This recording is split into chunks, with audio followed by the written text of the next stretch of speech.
In spontaneous Qigong, the intent is to deeply relax, which is easy because there are no form or method, nothing to learn. It's all spontaneous.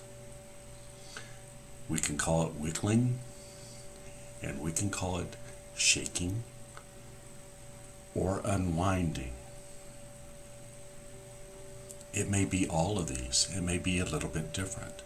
The goal is to go deeper and deeper into relaxation and just shake it all up. Let it unwind. There's no particular method or form to stick with. It's all free and uninhibited. In other words, don't try to follow or try to follow any of the activities that you're watching as an example of what you should be doing yourself. Ultimately, it is up to you to allow what naturally arises to come out. But I'll tell you a little bit about what you can do to get started. Start by raising your shoulders and dropping your shoulders. Move your head around. Move your arms around. Bounce up and down. Wiggle and shake.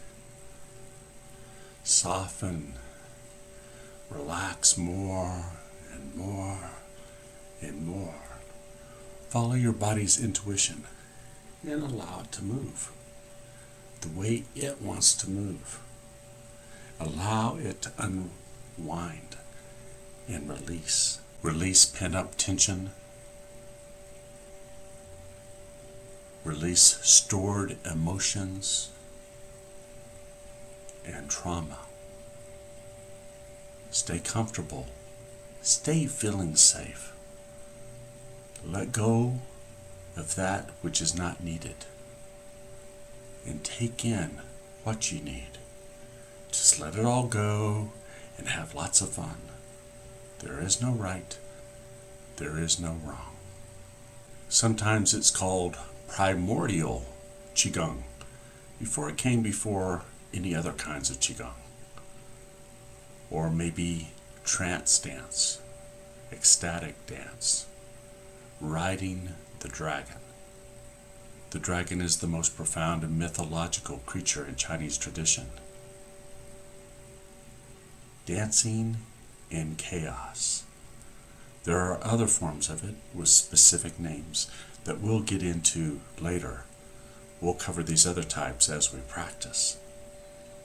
When you feel finished, allow yourself to gently come to completion. Slowly wind down. Bring your attention back to Dantian. Gently focus on your center. Come back to a neutral position and ground yourself. And give everything time to settle. Enjoy the stillness and then close the practice and move on.